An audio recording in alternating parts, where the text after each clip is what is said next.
नमस्कार श्रोताओं, मैं आरजे नेहा प्रतापगढ़ के पहले रेडियो स्टेशन रेडियो 9 89.6 एफएम पर आप सभी का स्वागत करती हूं।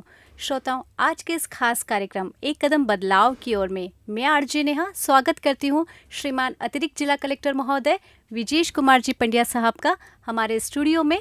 सर, आपका हमारे स्टूडियो रेडियो 9 89.6 एफएम पर बहुत बहुत स्वागत है सर। धन्यवाद बहुत आप सभी का। जी सर, आइए शुरुआत करते हैं एक इस खास कार्यक्रम की जिसके अंतर्गत हम जानेंगे कुछ महत्वपूर्ण बातों के बारे में और प्रशासनिक कार्य और सर के क्षेत्राधिकार के बारे में।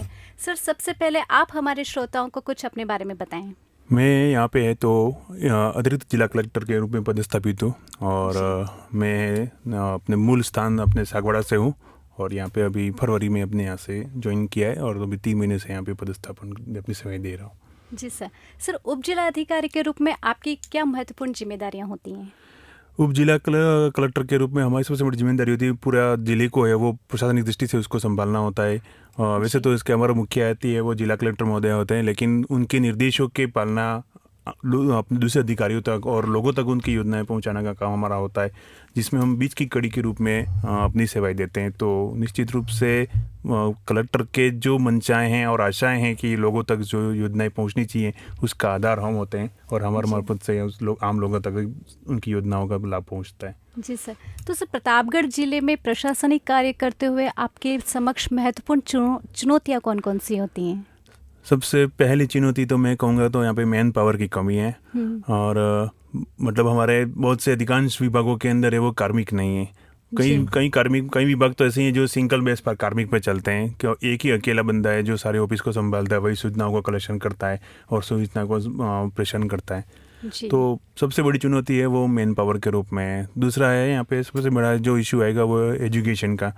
एजुकेशन है वो अच्छा है बट फिर भी जो अपेक्षित दूसरे जिलों की हिसाब से होना चाहिए वो नहीं है, तो लोगों के इसके अंदर बहुत ही कम जागरूकता है जो सबसे बड़ी चुनौती के रूप में सामने आता है। जी सर। और सर, कानून व्यवस्था बनाए रखने में आपकी क्या महत्वपूर्ण भूमिका है? कानून व्यवस्था है वो हमारे प्रशासन का एक सेकंड पार्ट है, समझ लीजिए कि पुलिस और प्रशासन दोनों मिल करके कानून को बनाए रखने में बहुत ही महती भूमिका निभाते हैं। कभी कभी क्या होता है कि बहुत सी जगहों पे तो तनाव पैदा हो जाता है और दो पक्षों के बीच में किसी कारण से पूरे राष्ट्र में होने वाली गतिविधियों के कारण से या किसी अन्य छोटी मोटी घटनाओं के कारण से या कोई एक्सीडेंट हो जाता है उसके कारण से लोगों के अंदर मौत आना हो जाता है, रोड रोक लेते हैं। तो ऐसे समय में प्रशासन का एक महत्वपूर्ण काम ये होता है कि उन लोगों को समझाना और उनके जो समस्याएं हैं मतलब उनके किस कारण से उन्होंने ये कदम उठाया उसका समाधान करना और लोगों में शांति बनाए रखना, ये हमारा कानून व्यवस्था के रूप में सबसे बड़ा काम होता है जो हम जनप्रतिनिधि की मार्फत से और जो समझदार लोग होते हैं समझते हैं जिस बात को जो बीच मीडिएटर का काम कर सकते हैं उन लोगों के माध्यम से हम इसको कंप्लीट करते हैं। जी सर। और सर, जनता की शिकायत को आप लोग किस प्रकार से दूर करते हैं? जनता की शिकायतें तो हमारा वहाँ पे जन सुनवाई केंद्र लगा रहता है। लोग आते हैं अपनी ग्रीवेंसेस लेते हैं वहाँ पे अपनी परिवेदना दर्ज करवाते हैं, उनको रसीद भी मिलती है, बाकायदा रसीद मिलती है और उसको फिर हम लेते हैं। लेने के बाद में जो संबंधित डिपार्टमेंट होगा, अधिकारी होगा, उसको मैं स्वयं उसको बाय कॉल करके उसको इन्फॉर्मेशन देता हूँ कि भैया समस्या है, इसका समाधान आपके पास में जो भी होगा वो विथिन डेज हमको है वो सूचना दे। साथ ही उसकी सूचना को हम पोर्टल पर भी चढ़ाते हैं, संपर्क पोर्टल पे, ताकि उसका है वो फीडबैक और मिल सके कि भाई कितने दिन तक ये पेंडिंग है, क्या रहा। तो उन जन सुनवाई की मदद से भी हम उसको है वो डिस्पोज करते हैं। दूसरा है पूरे ज़िले में हर महीने 3 जन सुनवाइयाँ होती हैं। एक फर्स्ट गुरुवार को होता है वो विलेज लेवल पे होता है जहाँ पे गांव के जो कार्मिक होते हैं लोकल ब्लॉक के वो गांव की ही समस्या सुन लेते हैं। वहाँ की गाँव से जो समस्या कंप्लीट ना हो तो वो ब्लॉक लेवल पर आते हैं, वो सेकंड गुरुवार को होता है। तो ब्लॉक लेवल पे जो उपखंड अधिकारी और उसके ब्लॉक लेवल के कर्मचारी होते हैं वो अपनी जन सुनवाई करते हैं। और तीसरी होती है वो डिस्ट्रिक्ट लेवल पे होती है, वो 3rd गुरुवार को होती है जो कलेक्टर मैडम के अंडर में होती है। जी सर। उस सरकारी योजनाओं के क्रियान्वयन की निगरानी आप किस प्रकार से करते हैं? सरकारी योजनाएं के लिए जिला कलेक्टर महोदय की अध्यक्षता में हर बार मीटिंग आयोजित की जाती है और हर सोमवार को है वो जिला कलेक्टर महोदय वो सभी विभागों की समीक्षा बैठक लेती हैं। उसमें पूरे जिले के अंदर जो भी योजनाएं चल रही हैं उसकी प्रगति की समीक्षा की जाती है कि पिछले वीक से इस वीक में क्या प्रगति रही, तो उसके बीच में कंपैरिजन और तुलनात्मक अवलोकन किया जाता है। तो हर सोमवार को उसका फीडबैक सामने आता है कि उस योजना का कितना क्रियान्वयन सही हुआ और सही हुआ तो कितना अच्छे से हुआ, वो समीक्षा बैठक में हमको पता चलता है। जी सर। उस भ्रष्टाचार को रोकने के लिए आप कौन कौन से कदम उठा रहे हैं? भ्रष्टाचार रोकने के लिए हमारे पास जो विभाग है उसमें हमारे सबसे पहले तो वहाँ पे लिख लेते हैं कि यहाँ पे इसी बाहर जो लिखा हुआ रहता है, साथ ही उनका टोल फ्री नंबर भी होता है। तो उस टोल फ्री नंबर पे भी है तो लोग है तो वो अपनी सूचनाएं प्रेषण कर सकते हैं जो संबंधित डिपार्टमेंट के पास जाता है। हालांकि ये तो बहुत ही इसी कम समस्या हमारे पास सामने आई हैं कि आपके कर्मचारियों के मार्फत से है कि हमको इस तरह से होता है। फिर भी अगर किसी प्रकार की शिकायत आती है तो पहले हम उसकी वेरीफाई करा लेते हैं और वेरीफाई कराने के बाद में उसका वो एक्शन लेते हैं। जी सर। और सर आपदा प्रबंधन जैसे बाढ़ तूफान ऐसी स्थिति में प्रशासन की तैयारी किस प्रकार से रहती है? आपदा प्रबंधन वैसे हमारे एडीएम के अंडर में पूरा सेक्शन होता है जिसके अंदर सिविल डिफेंस है वो बहुत काम करता है। उसके अंदर हमारे पास में सब पूरे संसाधन होते हैं। अगर कोई बाढ़ आ जाती है तो हमारे पास में वॉलेंटियर्स हैं, वॉलेंटियर्स तैयार रहते हैं। उन वॉलेंटियर्स को फिर हमारे पास में है तो सारे संसाधन होते हैं जिसके अंदर उनकी बोट होती है और दूसरी भी चीज़ें जो भी आवश्यक चीज़ें होती हैं उसका हमारे पास में पूरा स्टॉक है। और जैसे ही हमको सूचना मिलती है, कंट्रोल रूम हमारा भी जैसे कि अभी सीज़न शुरू हो चुका है, बारिश का सीज़न हो गया है, जल भराव की क्षमताएं हो सकती हैं सामूहिक, तो उसके लिए हमारा कंट्रोल रूम बन गया है। तो उसमें हमारा जैसे ही फ़ोन आता है हमारे वॉलेंटियर्स हैं वो वहाँ से निकल जाते हैं। पुलिस की सहायता से, नागरिकों की सहायता से हम उस बाढ़ को है वो जो भी हताहत लोग होते हैं उनको हम सहायता प्रदान करते हैं। जितना हो सकता है वॉलेंटियर्स खुद ही इसको सोल्यूशन कर लेते हैं। लेकिन कभी कभी ऐसा होता है, कभी पिछले साल हुआ था शायद दरियाबाद के अंदर नदी के बीचों बीच एक आदमी फंस गया था तो उसको भी हेलीकॉप्टर से लिफ्ट करना पड़ा। तो ये हमारे पास में अंतिम प्रयास होता है। बाकी हमारे पास में जो संसाधन होते हैं उससे हम उसको कंप्लीट कर लेते हैं। जी सर। और सर अब तक जितनी भी योजनाएं संचालित रही है उनमें से सबसे सफल क्रियान्वयन कौन सी योजना का रहा है? वैसे तो ये बहुत सी योजनाएं हैं जो राज्य सरकार बहुत चलाती है, केंद्र सरकार भी चलाती है। और उसके लिए हम कहेंगे कि जो कि ग्रामीण विकास में बोलेंगे तो पीएम आवास है, प्रधानमंत्री आवास है, वो बहुत ही अच्छा से उसको हैंडल हो रहा है। लेकिन ओवरऑल के रूप में देखें तो अभी हमारे मैडम ने कलेक्टर मैडम ने इसका एक इनोवेशन शुरू किया था, बाबुल की बिटिया का। जी। वो बाबुल की बिटिया मतलब है वो हमारा लोकल इनोवेशन है, कोई स्टेट लेवल का इनोवेशन नहीं है जी। उसमें मंशा ये थी कि जो एकल महिलाएं हैं जिनका कोई घर का उनका है वो हस्बैंड नहीं है या उनके वो अकेले रहती हैं, तो उन तक योजनाएं पहुंच रही हैं तो कितनी पहुंच रही हैं, कैसे पहुंच रही हैं, क्या पहुंच रही हैं, उसके संबंध में हमने पूरा फीडबैक लिया था। और जो योजनाएं नहीं मिल रही हैं जो उसको मिलनी चाहिए थी उसके लिए हम संबंधित डिपार्टमेंट को भी इन्वॉल्व करते हैं और उसके बाद में उसका है वो क्रियान्वयन कराते हैं। तो अभी इसका इनोवेशन के कारण से बहुत ही अच्छा प्रोग्रेस है, सभी सरकारी योजना के अंदर आया हुआ है। जी सर।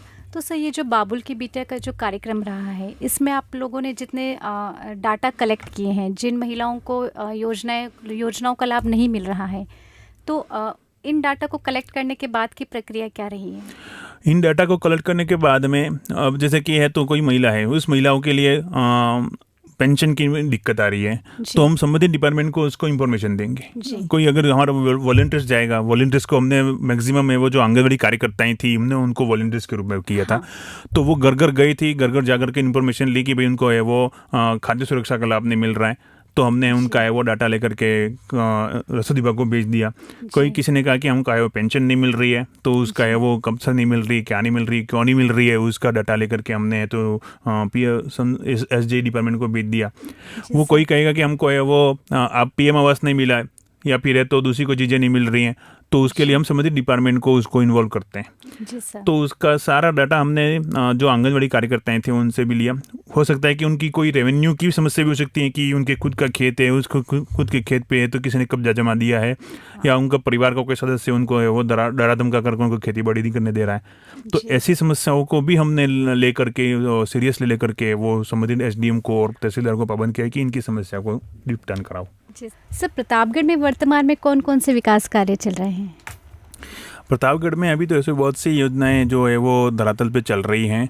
फिर भी है तो आपको कहें तो केंद्र सरकार की योजनाएं हैं जिसमें है तो प्रधानमंत्री आवास योजनाएं हैं और स्वच्छ भारत मिशन का भी है। स्टेट की योजना कहें तो कुसुम योजना है और एक होता है स्टेट की प्रधानमंत्री है तो सूर्यघर योजना है। तो इसी बहुत सी एग्रीकल्चर में देखोगे तो उसमें उनको अपने पॉलिटेक्निक पॉलीडोम बनाने के लिए उनको वो अनुदान मिलता है। तो ऐसी बहुत सी योजनाएं जो सबके लिए चलती हैं, बच्चों से लेकर के बूढ़ों तक के लिए सभी योजनाएं यहाँ पे चला रहे हैं। जी सर। और सर शिक्षा के क्षेत्र में कौन कौन से सुधार किए जा रहे हैं? प्रतापगढ़ है वैसे तो शिक्षा के क्षेत्र में अपने बहुत ही पिछड़ा हुआ माना जाता है जी। तो इसके सुधार के लिए भी बहुत बड़े प्रयास भी बहुत ज़रूरी है। तो पहला प्रयास तो ये है कि लोकल कार्मिक मिल जाएं ताकि वो स्कूलों के अंदर जो खाली पद हैं वो भरे जा सकें। ये तो भर्तियों पे संबंध डिपेंड करेगा कि भाई सरकार कब भर्ती लागू करे और कब यहाँ के युवा सरकारी योजना में सरकारी सेवा में आए और सेवाएं दे। बट फिर भी जो सरकारी योजनाओं को लाभ शिक्षक सुधार में करने का बात है तो अभी है तो एक स्कीम चलाई है शिक्षा विभाग में। उसमें बच्चों को जो रीडिंग की स्किल है वो रीडिंग की स्किल को बढ़ाने का है वो उन्होंने किया है वो है। और सबसे बड़ा है कि शिक्षा विभाग के अंदर लगभग अभी सभी चीज़ें सभी ऑनलाइन हो चुकी हैं। हाँ। उसमें बच्चों के है तो उनका टेस्ट लेना हो, टेस्ट के बाद में उनका रिकॉर्ड रखना हो और उनकी अटेंडेंस भेजनी हो। तो बहुत सी चीज़ें ऐसी है वो इनोवेशन के रूप में वो काम कर रही हैं। तो निश्चित तौर पे जो धरातल पे अभी को काम हो रहा है उसका है वो जयपुर तक भी उसका विजिलेंस किया जा सकता है। तो ये विकासी बहुत सी चीज़ें हैं तो वो किए जाते हैं जो शिक्षा के सुधार की दिशा में बहुत ही उपयोगी हो सकते हैं। जी सर। उससे स्वास्थ्य सेवाओं की वर्तमान स्थिति क्या है? स्वास्थ्य सेवाएं तो भी है तो वो भी वही शिक्षा और स्वास्थ्य दोनों है तो एक आम नागरिक के लिए बहुत ज़रूरी होता है। स्वास्थ्य भी बहुत सी जो उनके संस्थान हैं जैसे कि PHC, CHC और सब सेंटर हैं तो वो इस ट्राइबल क्षेत्र में पॉपुलेशन के इतने रेशियो के हिसाब से नहीं है। मतलब ये तो जो माइग्रेशन बीच में होता है एक PHC के दूसरी PHC के बीच जो डिस्टेंस होता है वो सबसे बड़ा मायने रखता है। कभी कभी क्या होता है बारिश के मौसम में होता है तो बारिश के मौसम में बहुत नदी नाले फुल हो जाते हैं। लोग हैं वो अपने जो भी ट्रीटमेंट कराने के लिए वो यहाँ पे नहीं आ पाते हैं। हाँ। तो ऐसी स्थिति में उनका वो रोड उसको जो स्वास्थ्य के बारे में जो जानकारी मिलनी चाहिए थी उसके सुधार के रूप में जो सेवाएं दी मिलनी चाहिए थी वो नहीं मिल पाती है। तो स्वास्थ्य के रूप में सबसे बड़ा डॉक्टरों की कमी है, नर्सिंग स्टाफ की कमी है। तो ये सभी यहाँ पर कमी बहुत ही महसूस होती है। डिस्ट्रिक्ट लेवल के अंदर भी आप देख लें अभी की बात है उसमें है तो उसको एनेस्थीसिया जो देते हैं उस एनेस्थीसिया देने वाले जो कार्मिक है वो अभी 30 तारीख को रिटायर हो गया और अभी वर्तमान में वहाँ पे कोई एनेस्थीसिया देने वाला परमानेंट का वो नहीं है जी। तो उसके लिए हम दरियाबाद से उसको हायर करके यहाँ पे उसको डेपुटेशन किया हुआ क्योंकि यहाँ पे ज़्यादा केसेस आते हैं। हाँ। तो ऐसे एडजस्टमेंट करना पड़ता है क्योंकि सुविधाएं नहीं मिल पाती हैं और सुविधाएं अगर मिलती हैं तो लोग नहीं आ पाते हैं जो काम करने के इरादे से आज भी आते हैं जी। तो इसमें भी सुधार के में देखें तो अभी 3-4 दिन पहले ही अपने यहाँ पे नर्सिंग कॉलेज तो पहले से शुरू हो चुका था लेकिन प्रधानमंत्री नरेंद्र जी मोदी ने अभी बीकानेर के अंदर अभी आए थे और उन्होंने पलाना में नर्सिंग कॉलेज का है वो उद्घाटन किया जो अपना रनिंग हो गया है। यहाँ पर भी लगभग है वो 200 छात्र हैं वो अपनी नर्सिंग की ट्रेनिंग कर रहे हैं। तो आने वाले समय में इस चिकित्सा के क्षेत्र में भी अच्छी सेवाएं वो दे सकते हैं। जी सर। उस सड़क और बिजली जैसी आधारभूत सुविधाओं में क्या प्रगति हुई है? सड़क तो हालांकि अभी प्रधानमंत्री ग्राम सड़क योजना के अंदर तो लगभग है वो सभी गांव अच्छे से अच्छे कनेक्ट हो गए हैं और सड़कों के रूप में अभी बहुत ही सुदृढ़ हो चुका है। राजस्थान का लगभग हर पार्ट कुछ जो अंदरूनी भागों को छोड़ दिया जाए लेकिन जो बहुत सी कनेक्टिविटी होती है वो सड़कों से तो अच्छी स्थिति है। और जहाँ पर भी सड़कें अभी न्यून हैं या नहीं के बराबर हैं तो वहाँ पर भी सरकार अभी इम्फेस देते हुए अभी उसने अभी कोई योजना लागू की है जिसमें है तो जो भी गांव कनेक्टेड नहीं है उनको है वो प्रधानमंत्री सड़क योजना से उनको जोड़ा जाना है। तो आने वाले समय में सड़कों का अच्छा जाल बिछ जाएगा जो बहुत ही अच्छा काम करेगा। दूसरी बात है बिजली की। तो बिजली का है वो अभी लगभग पहले बहुत ही GSS बहुत कम हुआ करते थे। अभी GSS है वो बहुत ही GSS की संख्या बढ़ा दी गई। अभी भी सरकार ने है तो अभी बजट घोषणा के अंदर भी 220 GSS का है वो अपने दरियावाद के आसपास में कहीं उन्होंने घोषणा की है। तो GSS जैसे संख्या बढ़ेंगी तो बिजली की आपूर्ति भी बढ़ेगी और भार बहुत कम आएगा। तो ऐसी स्थिति में जो टेक्निकल समस्याएं हुआ करती थी फॉल्ट आया करते थे वो बहुत कम आएंगे। तो आने वाले समय में बिजली का भी अच्छा ऑप्शन मिलेगा कि लोगों को चीज़ बिजली मिले। साथ ही है तो प्रधानमंत्री सूर्यघर योजना भी लागू कर रहे हैं जिसमें है तो सरकार ये चाहती है कि लोग हैं वो सरकार की बिजली पे डिपेंडेंस कम करें। हाँ। उनके लिए वो अपने घर पे सोलर पैनल लगाएं। इस सोलर पैनल लगाने के लिए सरकार है वो उनको है वो सब्सिडी देती है। तो सोलर पैनल लगेंगे तो निश्चित तौर पे उनका है वो जो राज्य सरकार पे जो बिजली का वो भार होता है वो कम होगा। तो आने वाले समय में बहुत ही अच्छा बिजली के अंदर डेवलपमेंट होना है। जी सर। वो सर प्रतापगढ़ में महिला सशक्तिकरण के लिए कौन कौन सी योजनाएं लागू हैं? प्रधानमंत्री, आप सबसे पहले तो आपको कहें कि मातृवंदना है जी। मातृवंदना है वो जो भी गर्भस्थ महिलाएं होती हैं जी। उनके लिए है कि अगर वो महिलाएं जो नौकरी नहीं कर पाती हैं, वो मजदूरी करती हैं जी। और गर्भ ठहर जाने के बाद से 5वें महीने से 6वें महीने से वो फिर अपने परिश्रम वाले कार्य नहीं कर सकती हैं। हाँ। तो सरकार ये मानती है कि अगर वो नहीं करती, क्योंकि गर्भावस्था के कारण से नहीं कर पा रही है, और अगर वो करती तो उसके बीच का जो उनका ड्यूरेशन है उसमें उनको कोई ना कोई ऐसी चीज़ का लाभ मिलना चाहिए। तो वो मातृवंदना योजना है जिसके अंदर उनको लाभ मिलता है, तो ऐसी गर्भस्थ महिलाओं को भी इसका लाभ मिलता है। साथ ही तो उनको पेंशनें मिलती हैं, वृद्धावस्था पेंशन मिलती है, कोई विधवा महिला है तो उसको विधवा पेंशन मिलती है। सबसे एक अभी नया अभी जो बच्चों के भी निकला है, सुकन्या योजना भी चलती है जो डाकघर के मार्फत से भी चलती है। एक अपने पहले तो जननी सुरक्षा चलती थी, अभी उसका नाम कोई चेंज हो गया, जिसके अंदर भी बच्चों के जन्म से, कोई अगर बच्ची जन्म लेती है तो बच्ची के जन्म से लेकर के 12वीं तक सरकार है वो पूरा 1 लाख रुपया उसको है वो अलग अलग टुकड़ों के अंदर उसको सुपुर्द करती है। तो वो बालिका शिक्षा को बढ़ावा देने के लिए उसका एक अच्छी योजना है। तो ऐसे बहुत सी योजनाएं हैं जो महिला सशक्तिकरण की तरफ से वो चल रही है और उनका है वो अच्छा फीडबैक भी आ रहा है। जी सर। और सर युवाओं के लिए स्वरोजगार के अवसर किस प्रकार से बढ़ाए जा रहे हैं? प्रतापगढ़ में ये बहुत ही बड़ी समस्या है कि यहाँ के युवाओं के लिए रोजगार बहुत ही कम है। हालांकि हमारे जनमानस में रोजगार शब्द है वो सरकारी नौकरी से जोड़ देते हैं जी। बाकी आज के समय में उसका ये जो ग्लोबलाइजेशन हो चुका है उसके हिसाब से कहेंगे तो निजी क्षेत्र के अंदर भी इसका बहुत ही स्कोप है। अभी सरकार ने राइजिंग राजस्थान करके जो भी चलाया था उसमें भी अपन ने यहाँ पे MOU लिए थे। तो अगर वो MOU यहाँ पे धरातल पे लग जाते हैं, वो आ जाती हैं, तो यहाँ के लोगों को ही रोजगार मिलेगा। अभी है तो आप समझेंगे कि प्रतापगढ़ है वो प्राकृतिक रूप से बहुत ही भरा पूरा है और यहाँ पे है तो बहुत अच्छा स्कोप है। जैसे कि आप दरियावत के अंदर जाएंगे तो वहाँ पे है तो अपने माइसर स्टोन निकलता है, हमारा मार्बल निकलता है। और अभी है तो पीपलकुट के पास में भी है तो अभी मार्बल का प्रोसेसिंग चल रही है और वहाँ का जो मटेरियल है वो निम्बाड़ा तक भी जाता है। तो ऐसे खनन क्षेत्रों के अंदर भी बहुत ही अच्छे स्कोप है जो इस प्रतापगढ़ के युवाओं के लिए काम दे सकता है।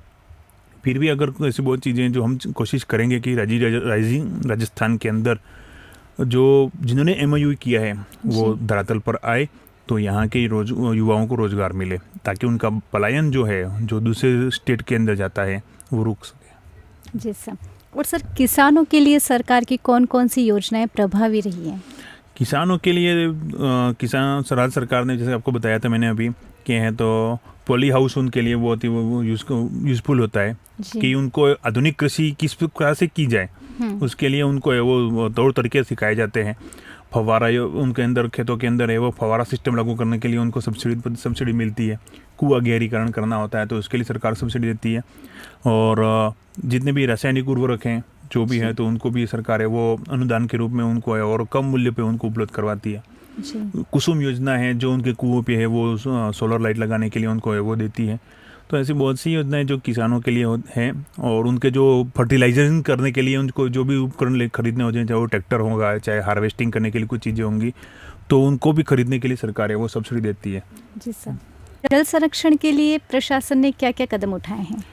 जल संरक्षण के लिए अभी है तो MJ से पहले से ही चल रहा था जी। और प्रतापगढ़ में तो वैसे भी है तो पानी का है वो बहुत ही अच्छा स्टोर हो सकता है क्योंकि पहाड़ी इलाका है, पहाड़ी इलाके से पानी है वो नीचे धरातल के अपने जिनसे निचले क्षेत्रों में चला जाता है जी। तो ऐसी स्थिति में अभी JSJB भी चलता है, JJB भी चलता है। बहुत सी इसकी स्कीम्स हैं जो केंद्र सरकार उसको है वो धरातल पर लागू करना चाहती हैं।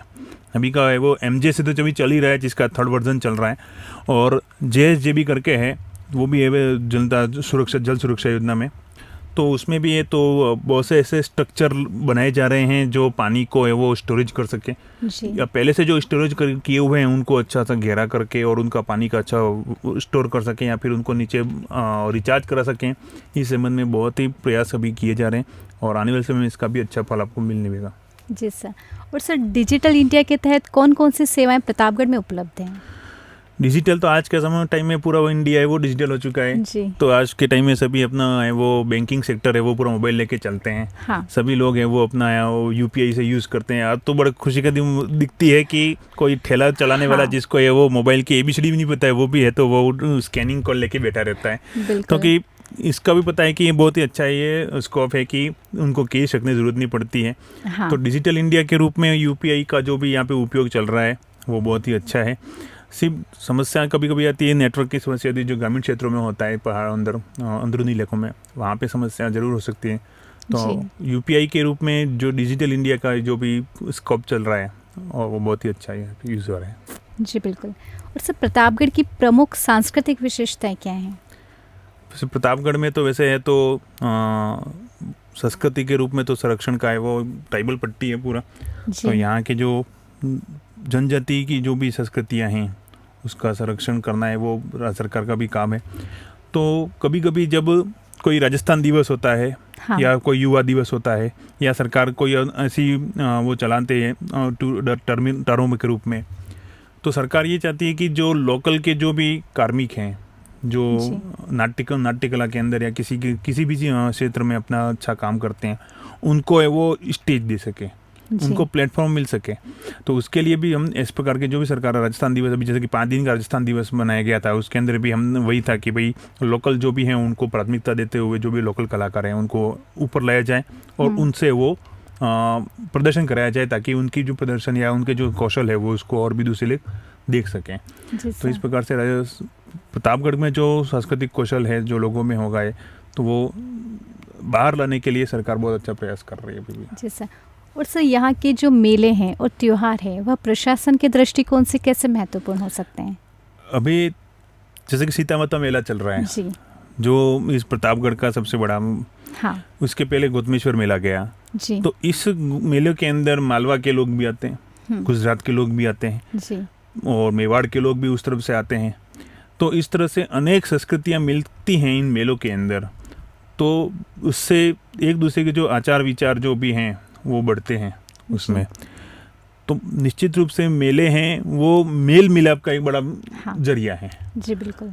तो जितने अधिक वो ये जो भी मेले होते हैं उस मेलों में लोगों का आना अपनी संस्कृतियों का फैलाना और उसको है वो दूसरे जन तक पहुंचाना ये बहुत ही अच्छा वो जरिया हो सकता है। जो जैसे कभी गौतमेश्वर मेला हुआ था वहाँ पे तो रात के समय सांस्कृतिक कार्यक्रम हुए थे तो स्थानीय जो प्रतिभाएं हों उनको भी प्लेटफॉर्म मिला जो बाहर से भी दूसरे जो कलाकार हैं उनको भी प्लेटफॉर्म मिला। तो इस तरह से एक संस्कृति का दूसरी संस्कृति के बीच में ट्रांसपोर्टेशन होता है वो इस मेले के अंदर बहुत स्पष्ट दिख जाता है। जी सर बिल्कुल। और सर जनजातीय समुदाय के कल्याण के लिए कौन कौन से प्रयास किए जा रहे हैं? अभी तो आपको बताया कि पूरा प्रतापगढ़ है वो ट्राइबल बेल्ट है और यहाँ की 90% जो पॉपुलेशन है वो पूरी TSP बेस पे है जी। तो उसके लिए भी सरकार है वो पूरा एक ही उन्होंने डिपार्टमेंट बना दिया है जो अब TAD के रूप में अब नाम भी सुना हुआ है जनजातीय विकास मंत्रालय जो होता है। तो उस जनजातीय विकास मंत्रालय के मार्फत से जी उन जो भी TAD के क्षेत्र में उनको है वो सब्सिडी देते हुए और दूसरी प्रकार की योजनाएं चलाते हुए उनको है वो जन कल्याणकारी उनको योजनाएं चलाते हैं। हॉस्टल चल रहे हैं और स्कूल्स अपने रेजिडेंशियल स्कूल चल रहे हैं जैसे कि आपने अभी सुहागपुरा के पास में अभी रेजिडेंशियल स्कूल है जो सेंटर का है जिसके अंदर पूरे TSP बच्चे ही पढ़ते हैं और उनको सारी सुविधाएं मिलती हैं रहना खाना पीना सब कुछ होता है। हॉस्टलों के अंदर भी उनकी सारी सुविधाएं मिलती हैं। और अभी माननीय राज्यपाल महोदय भी अभी पिछले महीने आए थे तो उनका भी जो इम्फेस था वो भी TAD के अंदर अपने जनजाति लोगों को और भी सुविधाएं देने के पक्ष में थे। तो उनका ये भी विचार आया था कि भाई जो छात्रावास की संख्या है वो यहाँ के पॉपुलेशन के हिसाब से कम है तो उसको बढ़ाया जाए तो ऐसे समय में बहुत से बच्चों तक भी अच्छी शिक्षा पहुँच अपने उनको सुविधाएं मिलें कि घर के उनकी हालत ख़राब होते हैं वो करके वो यहाँ पर घर से हट के वो पे यहाँ पे अच्छे से शिक्षा प्राप्त कर सकें। तो ऐसी बहुत सी जो भी दूसरी भी योजनाएं हैं जो PM आवास है और खाद्य सुरक्षाएं हैं तो हर विभाग की तरफ से जन कल्याण में जनजातीय समुदाय के लिए बहुत योजनाएं चल रही हैं और काम भी हो रहा है उनके ऊपर भी। जी सर। और सर शिक्षा में बेटियों की भागीदारी बढ़ाने हेतु क्या योजनाएं हैं? जैसे कि अभी आपको बताया था मैंने अभी कि है तो बच्चों की शिक्षा के लिए भी सरकार ने योजना लागू की है, जो बच्ची के जन्म से लेकर के उसकी 12वीं होने तक के उसमें ड्यूरेशन के अंदर, जैसे बच्चे ने जन्म लिया, उसका टीका हो गया, टीकाकरण हो गया, 5वीं क्लास में बैठ गया, 8वीं में हो गई, 10वीं में हो गई, 12वीं में हो गई, तो इस तरह से टूरों के अंदर उसको बच्ची को मोटिवेशन देने के लिए उसको वो 1 लाख रुपया मिलते हैं। साथ ही है तो साइकिल उनको मिलती है, कोई बच्ची 9वीं तक पढ़ चुकी है उनको साइकिल मिलती है, जो 10वीं में पास कर चुके हैं, 12वीं में 6 नंबर ले आए हो तो उनको स्कूटी मिलती है, कॉलेज की बच्चियाँ होती हैं उनको भी स्कूटी मिलती है। तो बालिकाओं की शिक्षा को बढ़ावा देने के लिए सरकार ने बहुत ही प्रयास किए हैं, और उनके दूसरे भी बहुत सी चीज़ें थी जो मेरे ध्यान में नहीं आ रही शिक्षा क्षेत्र में। तो निश्चित रूप से बालिका को बढ़ावा से उनका शिक्षा बढ़ावा देने के लिए सरकार और भी प्रयासरत है। जी सर, बिल्कुल। सर, बाल विवाह और दहेज जैसे सामाजिक कुरीतियों पर आपका क्या दृष्टिकोण है? ये बहुत ही अच्छा प्रश्न है इसके अंदर।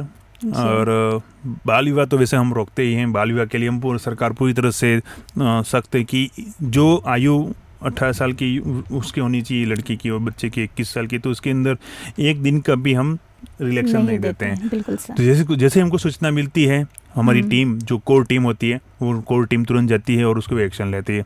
जैसे कभी सबसे बड़ा बाल विवाह होते हैं अपने यहाँ पे आखा तीज पे होते हैं, और अभी जो आखा तीज गई उसमें भी हमारे पास में 4-5 शिकायत आई, तो हमने तुरंत ही एक्शन लिया उस पर। जी सर। और एक एक्शन तो उसका भी हुआ कि बच्चे ने तो उसके माता पिता को हमने पाबंद कर दिया, उसके बावजूद भी वो कहीं और जाकर के भी ऐसी शिकायत भी आई कि कहीं और जाकर के भी उसको बाल विवाह करवाने के तुले हुए हैं कि शादी तो कराएंगे ही।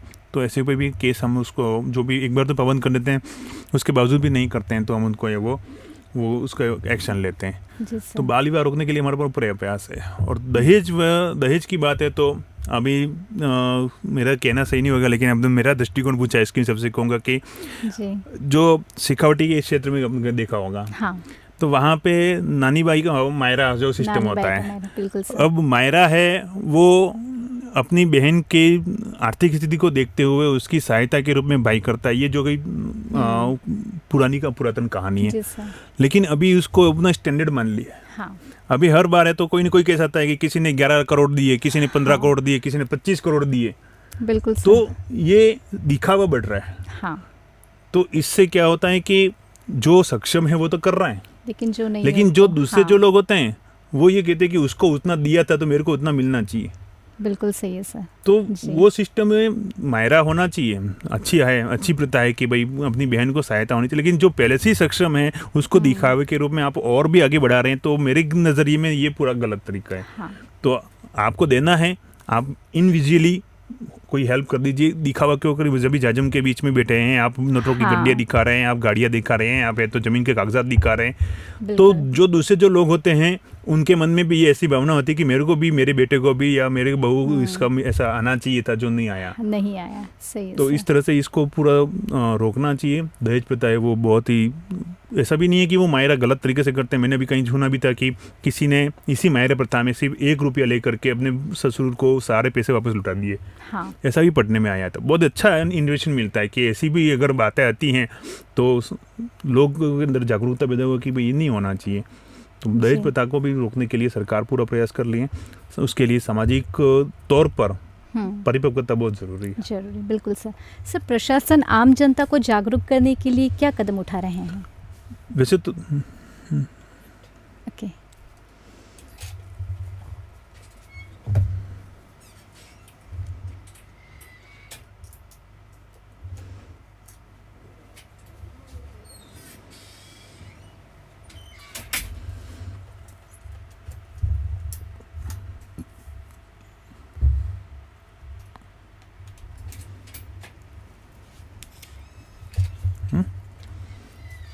करो स्टार्ट। सर, प्रशासन आम जनता को जागरूक करने के लिए क्या कदम उठाता है? वैसे तो आज के टाइम में सोशल मीडिया बहुत ही तेजी से बढ़ रहा है। हाँ। तो लोगों के अंदर तो जागरूकता तो ऐसे ही आ जाती है कि छोटी से छोटी चीज भी उन तक छुपी हुई नहीं रहती है। अगर किसी ने कुछ गलत किया है, आप भी समझ रहे हैं कि लोग हैं वो इतने जागरूक हो चुके हैं कि हम ये नहीं समझते कि अब के टाइम में रिकॉर्डिंग कौन कर रहा है और हाँ। क्या किस आधार पे कर रहा है, किस कारण से कर रहा है। बिल्कुल। बहुत सी बार होता है कि हम तो किसी के 2 पक्षों के बीच में कोई झगड़ा हो गया है, हम हैं वो बिचौलिए बनते हुए उनको समझाने के प्रयास से गए, लोग अपनी रिकॉर्डिंग शुरू कर देते हैं। ये हर जगह हो रहा है सर। बिल्कुल, वो एक प्रूफ के रूप में रख रहे हैं। हाँ। कि भाई सरकार ने बोला या प्रशासन ने बोला तो क्या बोला, क्या ये वास्तव में सही होगा या नहीं होगा। तो वो एक जागरूकता है, रिकॉर्डिंग करना गलत नहीं है, बट एक वो जागरूकता है कि एक प्रूफ के रूप में कि भाई ये ऐसा किया जा सकता है। हाँ।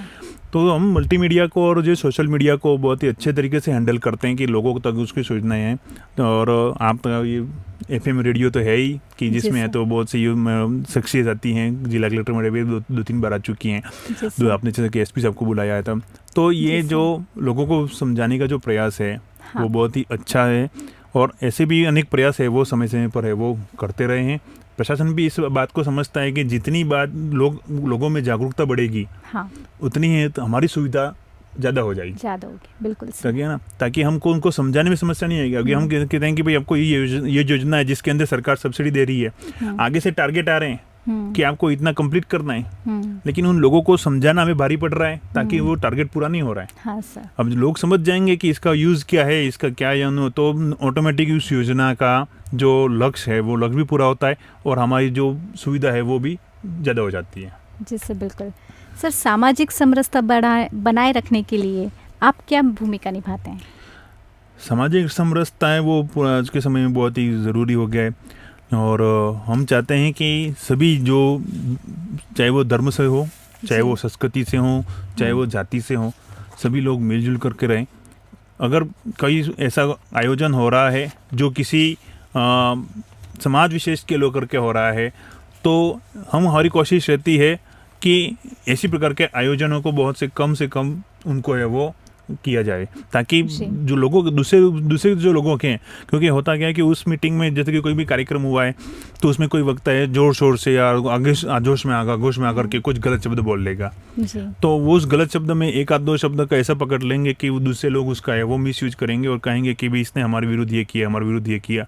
तो ऐसी बहुत सी घटनाएं अपने राजस्थान में आती भी रही है। तो हमारी प्रयास ये रहते हैं कि उनको वो पहले से ही पाबंद कर दिया जाता है। हम जो जैसे हमसे अनुमति मांगते हैं कि हम ये आयोजन कर रहे हैं, तो हम उसको अनुमति में लिखित रूप में लिखते हैं कि भाई आप किसी भी धर्म, संप्रदाय, जाति विशेष, व्यक्ति विशेष के विरुद्ध किसी प्रकार कोई शब्दों का प्रयोग नहीं करेंगे। अगर किया जा हुआ तो अब उसकी कार्रवाई होगी। तो हम उसको पहले से अलर्ट कर देते हैं ताकि उसको पता चलेगा कि उसको बोलना क्या है और किसके क्या करना चाहिए। तो हम कोशिश यही करते हैं कि सामाजिक समरसता बनी रहे, चाहे वो धर्म संबंधित हो।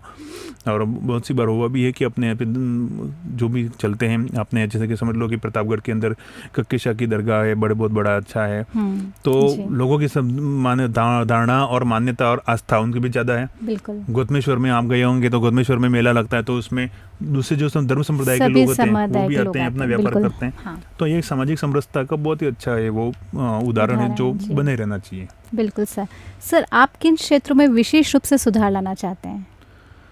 वैसे तो शिक्षा क्षेत्र है वो बहुत ही ज़्यादा इम्पोर्टेंट है। बिना शिक्षा की कोई व्यक्ति है तो वो अपने जागरूक नहीं हो सकता है जी। तो हमारा जो इम्फेस रहेगा वो शिक्षा क्षेत्र में सुधार का ज़्यादा रहेगा। जी बिल्कुल सर। सर, जिले में पर्यावरण संरक्षण को लेकर क्या प्रयास किए जा रहे हैं? वैसे तो है वो पूरा प्रतापगढ़ के अंदर आधा भाग है वो वन विभाग के अंदर आता है। हाँ। तो वन विभाग इसके अंदर पूरा उत्तरदायी है।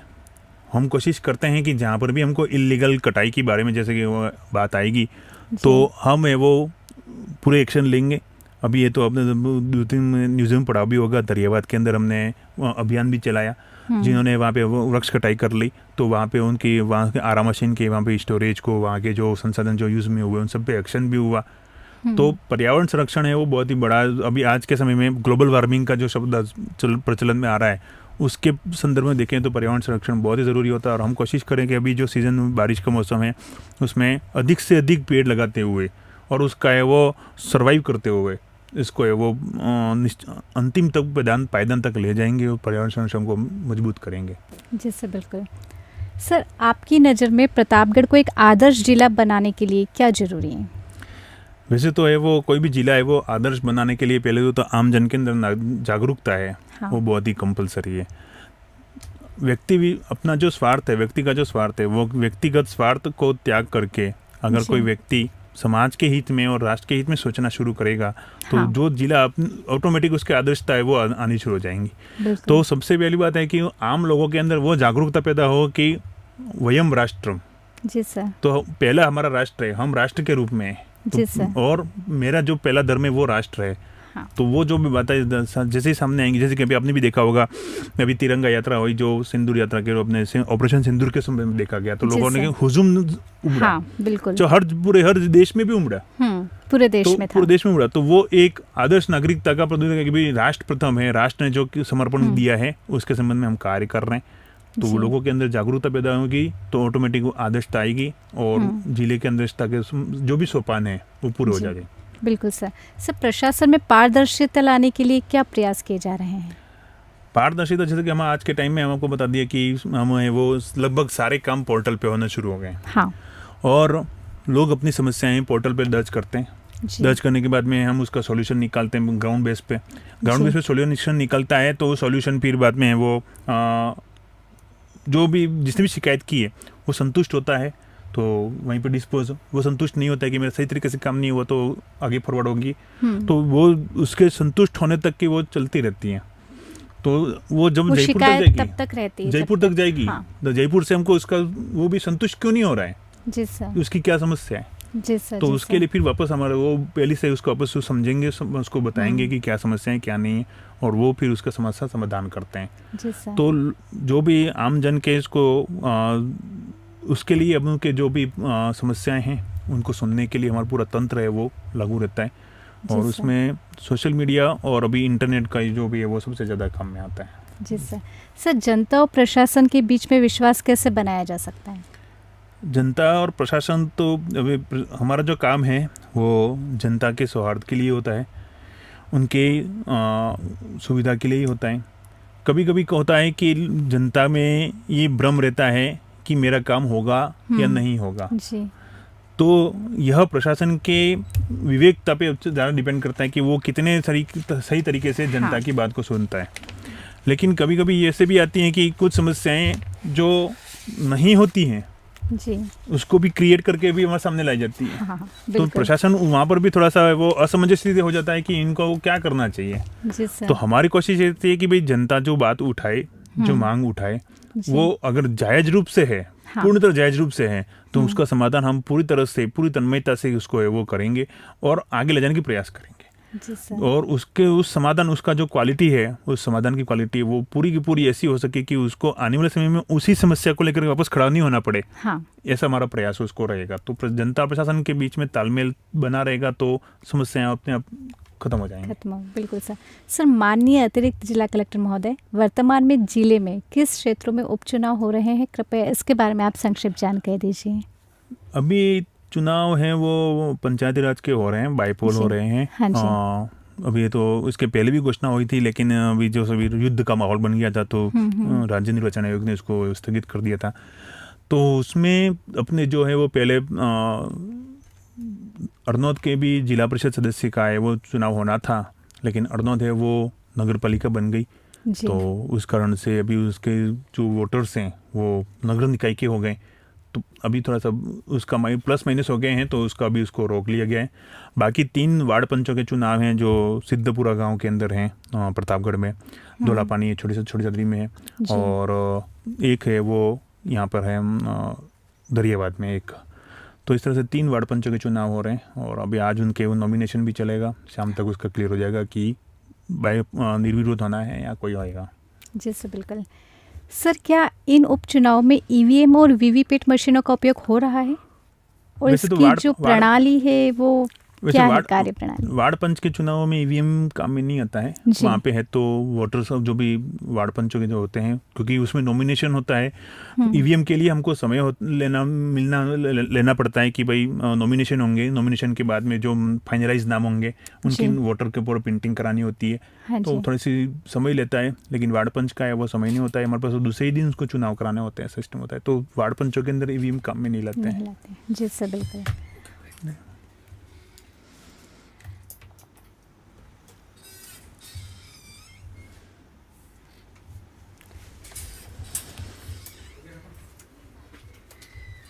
नहीं, इतनी देर से फैन चल रहा था, अभी चला है। हाँ, मैं तो भी देख रहा कूल क्यों नहीं। हाँ,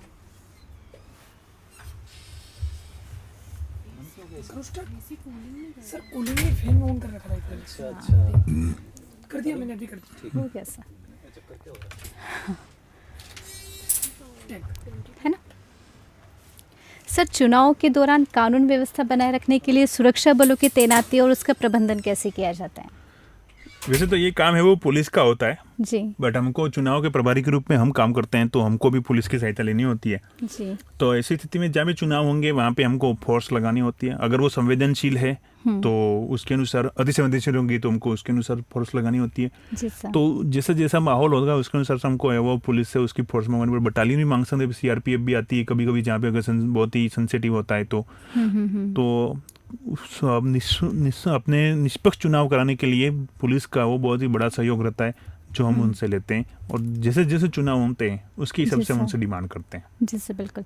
और सर, दिव्यांग, वृद्ध और दूरस्थ क्षेत्रों के जो मतदाता होते हैं उनके लिए क्या विशेष प्रबंध किए जाते हैं?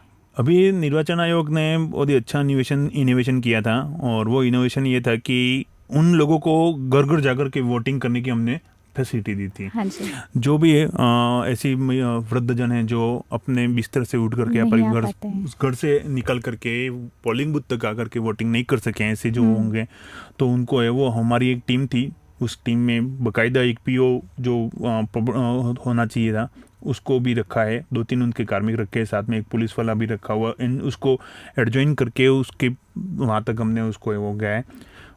ये इसका जो आइडेंटिफिकेशन है वो वहाँ का बीएलओ करता है। बीएलओ पहले जाकर के घर घर जाकर के उसकी सूची बनाएगा कि ऐसे कौन कौन से जो हैं, जो मतदाता हैं जो नहीं जा सकते हैं या मूविंग नहीं कर सकते हैं और उनको घर बैठे उनको सुविधा देनी चाहिए, तो वो पूरी इसके पहले सूची बनाता है।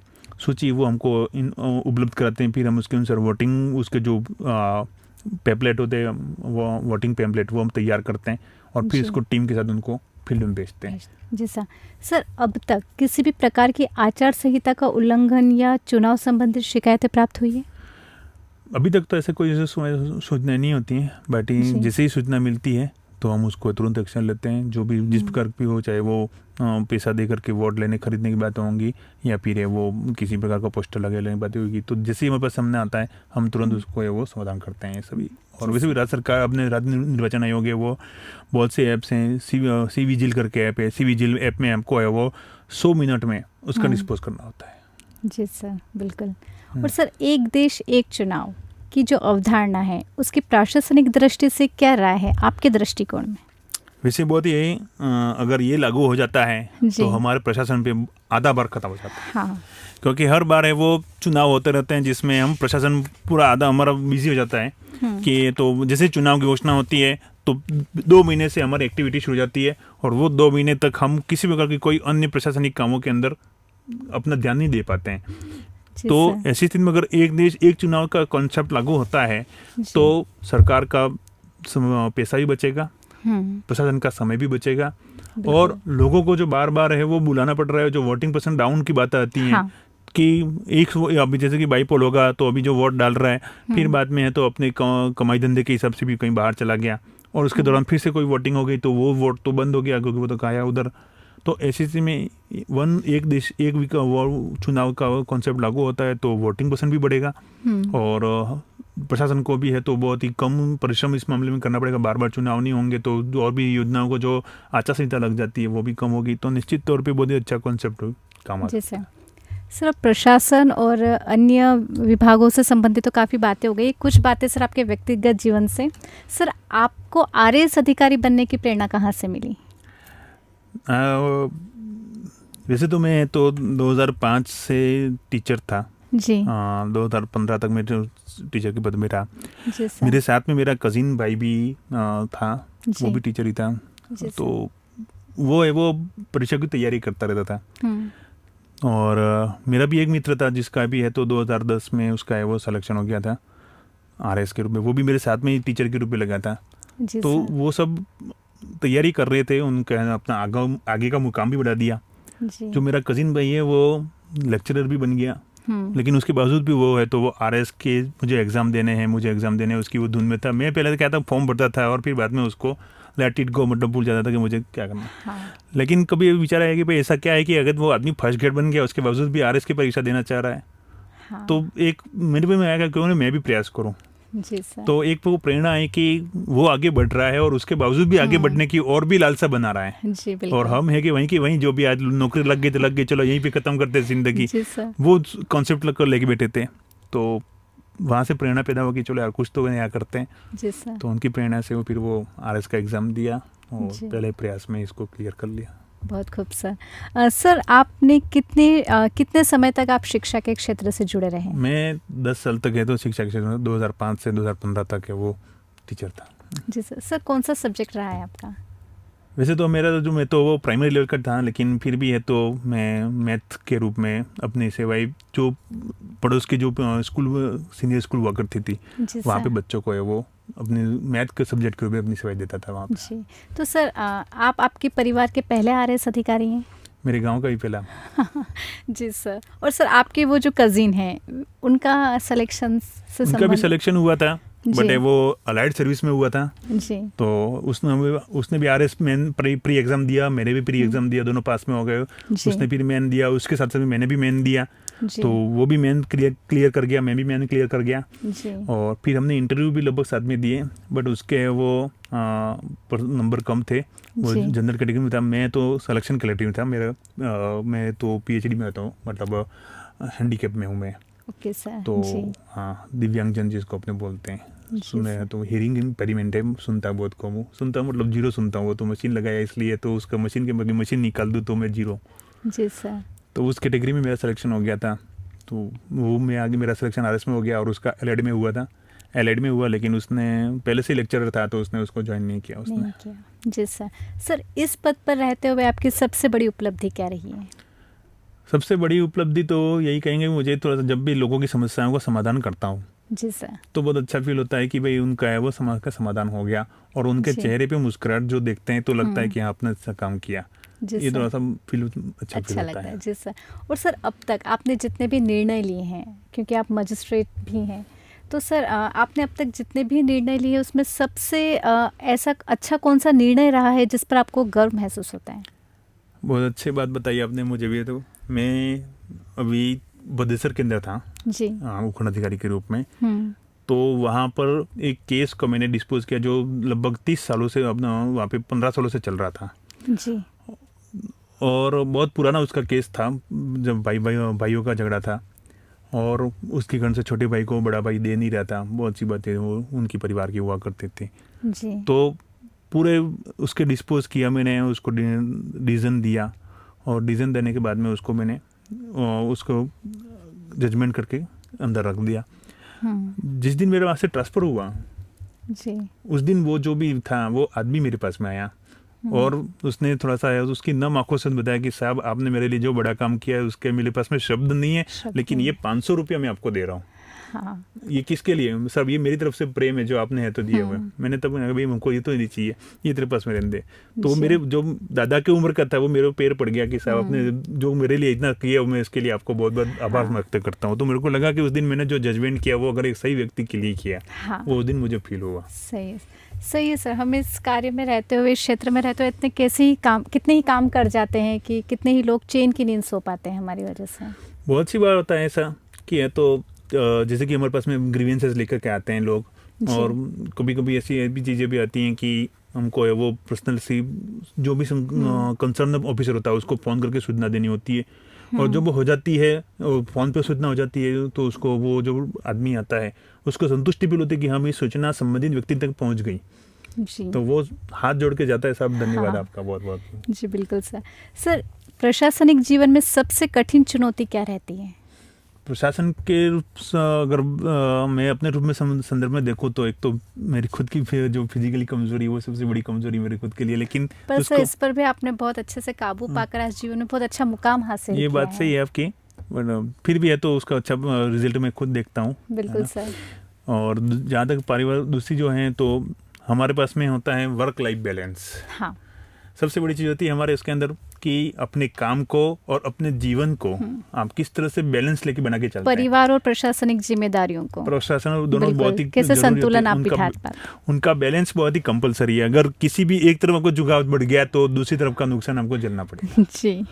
कि अगर आप काम के प्रति समर्पित हो गए तो परिवार को अपनी सेवा नहीं दे पाओगे, नहीं दे पाएंगे। परिवार को समय दिया तो काम के अंदर आपकी गुणवत्ता नहीं आ पाएगी। जी बिल्कुल सर। तो ऐसी स्थिति में हमको ये सोचना चाहिए कि भाई हमारा जो काम है वो अगर इतना ही महत्वपूर्ण नहीं है तो थोड़ा समय परिवार को दे दें। अगर परिवार के लिए जो अपन काम कर रहे हैं उसमें ऐसा लग रहा है कि थोड़ा समय अपन काम के लिए दिया जा सकता है तो थोड़ा समय काम को दे दें। तो इस तरह से ऊपर नीचे होते हुए 19-20 दोनों तरफ से होते हुए आप अगर चलेंगे तो निश्चित रूप से वो बैलेंस बना रहेगा तो और आप अपने काम के अंदर भी गुणवत्ता ला सकते हैं। बिल्कुल सर। सर बस थोड़ा सा समय और लेंगे आप भी। सर जैसे आप प्लीज़ सर आपका ये बाय बर्थ ही है सर? नहीं, अच्छा, बाय बर्थ नहीं है जी सर। 2015 के बाद से धीरे धीरे रिड्यूसमेंट वो शुरू हो गया। इन्फेक्शन हुआ होगा तो वो नस सूख गई थी, तो फिर बाद में वो पूरी नस है वो पूरी खत्म हो गई। जी चाहिए सर को?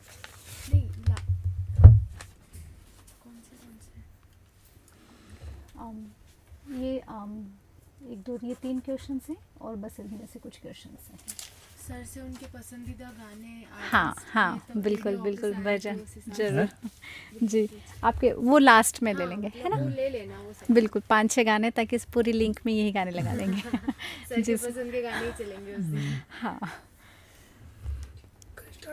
जी सर, एक अतिरिक्त जिला कलेक्टर महोदय के रूप में आपकी दिनचर्या कैसी रहती है?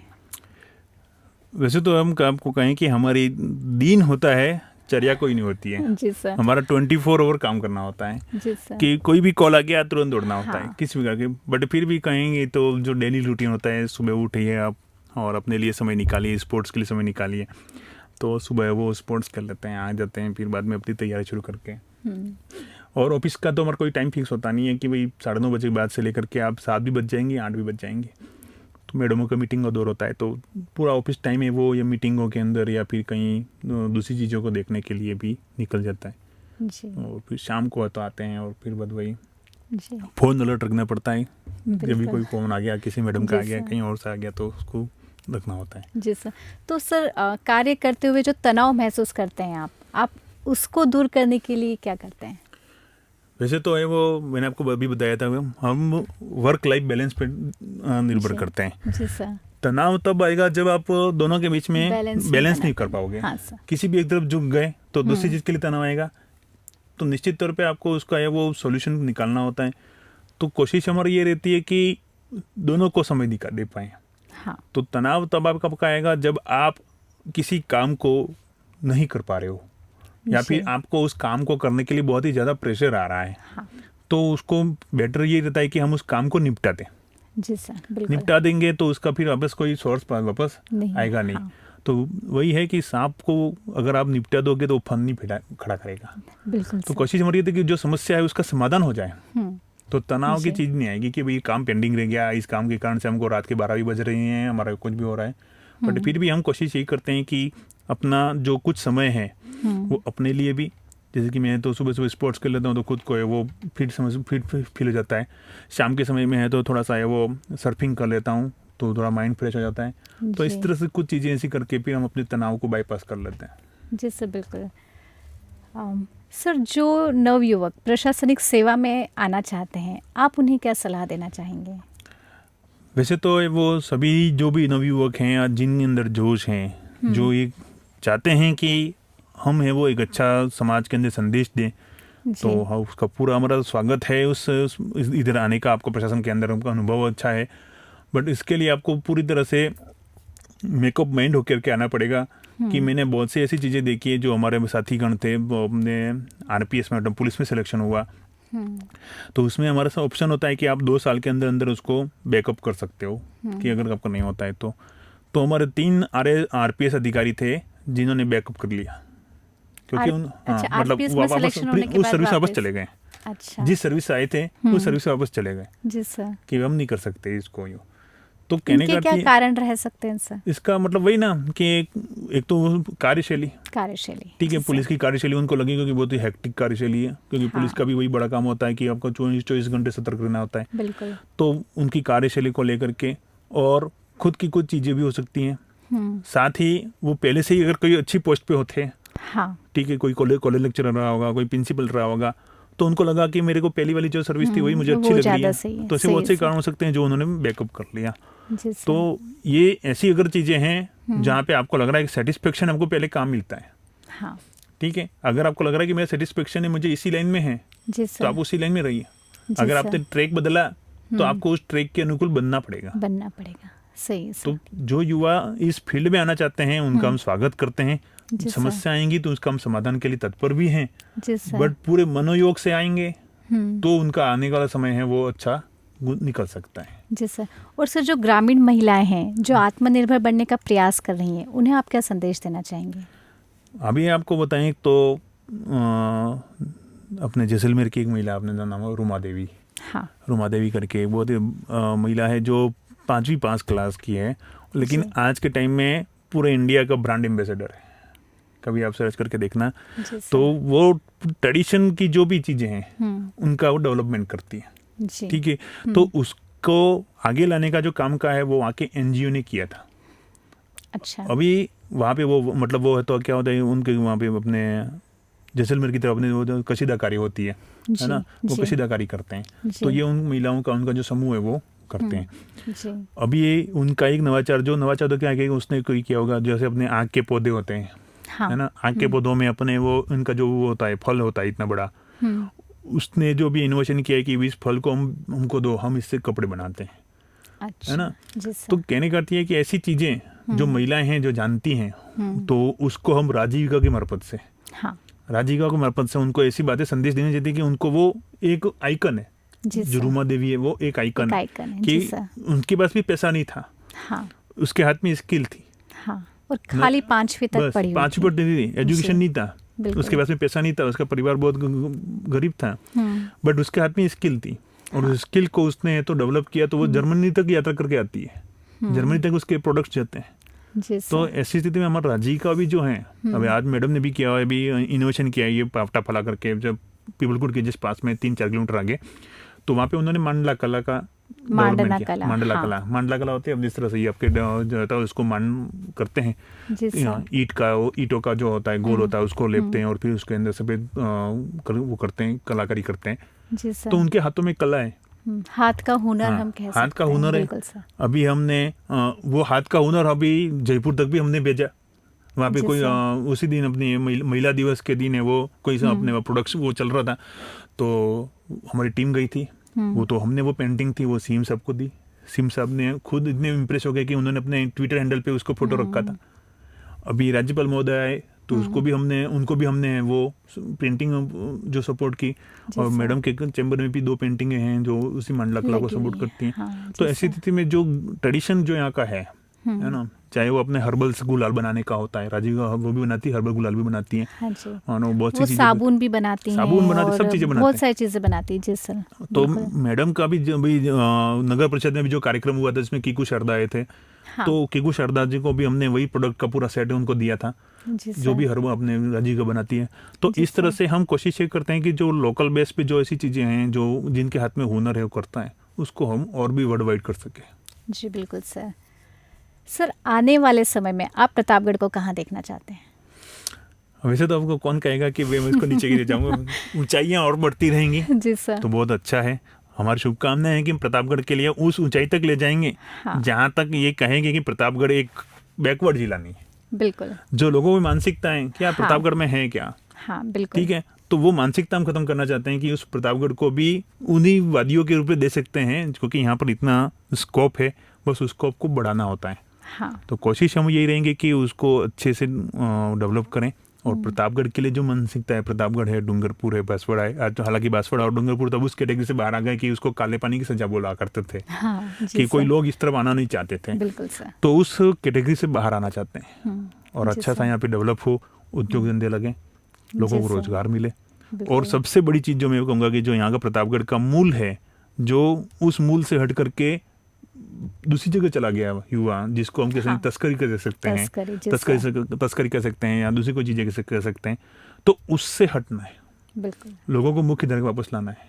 ठीक है, अफीम यहाँ का जीवन है, लेकिन उस जीवन को और भी अच्छे से रूपांतरित कर सकें, ये कोशिश हमारी रहेगी। तो तस्करी को भी यहाँ से हटाना प्रतापगढ़ के अंदर बहुत ही बड़ी ज़रूरी चीज़ है। जी सर। तस्करी है, नशाखोरी है, जैसे कि अभी अपन देख ही रहे हैं MDI, तो वो जो नाम आता है, जब भी प्रतापगढ़ का नाम उस ऐसी चीज में आता है तो दुख तो होता है कि यार प्रतापगढ़ इतना बदनाम क्यों है। तो वो सब बदनाम का जो टेग है वो टेग हटना चाहिए, तो प्रतापगढ़ का विकास भी अपने आप हो जाता है। जी सर, आपके कार्यकाल में रहते हुए आप आपके जीवन में ऐसा कौन सा लक्ष्य देखते हैं जो आपको लगता है कि मुझे इस क्षेत्र में रहते हुए उसको हासिल करना है रिटायर्ड होने से पहले? ये बहुत ही है ज़रूरी है कि जैसे मैं कह रहा हूँ कि यहाँ पे एजुकेशन इतना परफेक्ट नहीं हो रहा है, और हो रहा है तो रोजगार के रूप में हम सभी एक ही सीमित हो जाते हैं कि उसको थर्ड ग्रेड तक उसको सीमित कर लेते हैं। लोगों के तो ज़्यादा ज़्यादा जाएगा तो सेकंड ग्रेड तक जाएगा या फिर किसी एलाइड सर्विसेज तक जाएगा। हम ये चाहते हैं कि यहाँ का जो युवा है वो और भी आगे बढ़े, जी सर, एंटरप्रेन्योर के रूप में और भी अच्छा काम करें। हमारे अभी जैसे जैसे सोशल मीडिया बढ़ रहा है, आपने भी सुने होंगे कि कुछ एक ऐसी सेलिब्रिटीज हैं जो भी हैं वागड़ की, जो अपने वागड़ी शैली के अंदर लोगों का मनोरंजन कर रहे हैं। हाँ। वीडियो बना करके, रील बना करके, तो उनका भी अच्छा यूज हो रहा है, लोग उनको मनोरंजन भी ले रहे हैं और उनकी कला को भी बाहर ला रहे हैं।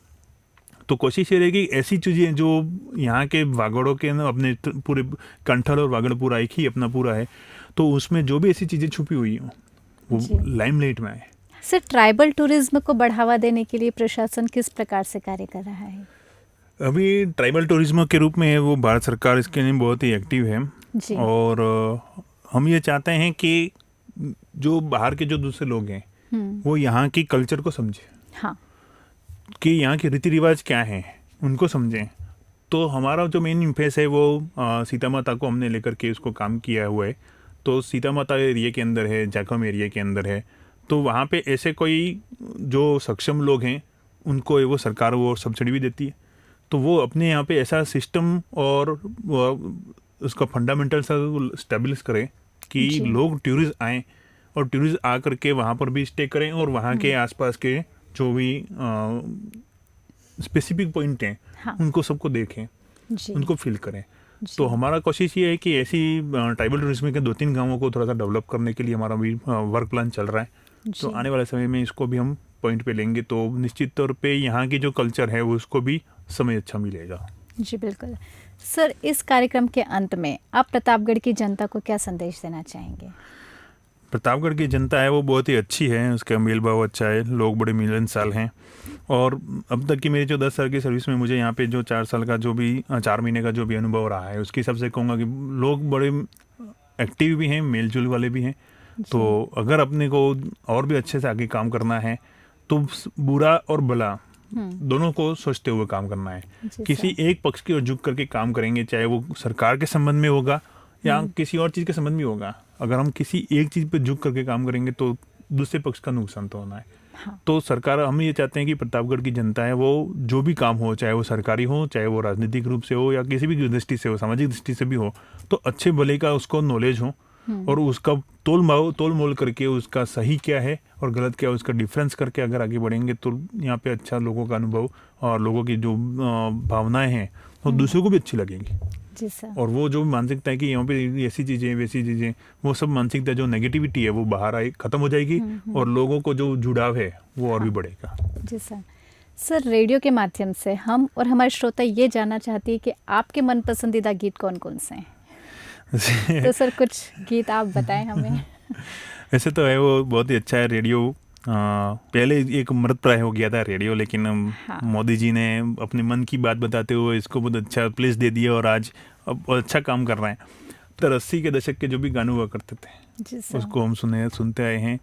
बट है वो जिंदगी एक पहेली है, अपने जिंदगी के जो भी गाने हैं जो किशोर कुमार ने गाए होंगे या कुछ में, आप जैसे कहते हैं कि तनाव को दूर करने के लिए क्या करते हैं, तो मैं ये कह रहा हूँ कि शाम के समय आ जाने के बाद में इसको सुनना सुकून देता है। आज के जो गाने हैं जिसमें तड़क भड़क ज्यादा है और इतने इनवर्बल शब्द यूज करते हैं, तो उससे तो बेटर है वो जो गाने थे वो सुकून और वास्तविकता से भरे होते हैं। सदाबहार गीत हैं वो सदाबहार गीत हैं और उनके बिना आज के टाइम में चाहे कोई भी आप एक शाम मस्तानी कर लो ये शाम जी है ना, सर, जी ये सर, शाम मस्तानी होगी तो जहाँ पर भी लोग गाय बैठेंगे और वहाँ पे अगर किसी प्रकार का शो होगा तो नए गानों का कोई प्लेस नहीं होगा। क्योंकि क्यूरियोसिटी रहती है सर, क्योंकि कलेक्ट्रेट में आने पर आपको लोग बहुत एक अतिरिक्त जिला कलेक्टर महोदय की दृष्टि से बिल्कुल देखते हैं, लेकिन सभी थोड़ा आपके व्यक्तिगत जीवन को भी जानना चाहते हैं और आपकी पसंद नापसंद को भी सर। जैसे तो ये एक प्यार का नगमा है, जी। वो भी अच्छा गाना है। जी। और उसके बाद में जिंदगी का सफ़र, ये कैसा सफ़र, वो भी अच्छा गाना है। आनंद पिक्चर के जो भी गाने हैं वो बहुत अच्छे गाने हैं। जी सर। मिसेज पंड्या जी को आप डेडिकेट करना चाहते हो? वही अपने एक प्यार का नगमा है, मौजों की रवानी, जिंदगी और बिल्कुल कुछ नहीं, तेरी मेरी कहानी है। जी सर, जरूर सर। मैं आरजे नेहा हमारे रेडियो 9 89.6 ऐप के माध्यम से और हमारी समस्त टीम के माध्यम से श्रीमान अतिरिक्त जिला कलेक्टर महोदय श्री विजेश कुमार जी पंड्या का बहुत बहुत आभार प्रकट करती हूँ कि उन्होंने अपना महत्वपूर्ण समय हमें दिया और हमारे श्रोताओं के लिए बहुत महत्वपूर्ण जानकारी साझा करी। स्टूडियो में पधारे, इसके लिए आपका बहुत बहुत धन्यवाद sir. Thank you. FM radio को भी बहुत बहुत धन्यवाद कि एक अच्छा अवसर मेरे को यहाँ पे दिया है। कोशिश तो ये रहेगी कि और भी समय अच्छे से गुजारे, लेकिन कुछ समय प्रशासनिक काम भी होता है। बाकी आने वाले समय में जब भी कभी उपलब्धता होगी तो और भी मन की बातें मोदी जी ने अपनी तरफ से कही, हम अपनी तरफ से कहेंगे। तो आने वाले समय में और भी जितना समय हो सकेगा आपके लिए जरूर निकालेंगे रेडियो के लिए। धन्यवाद।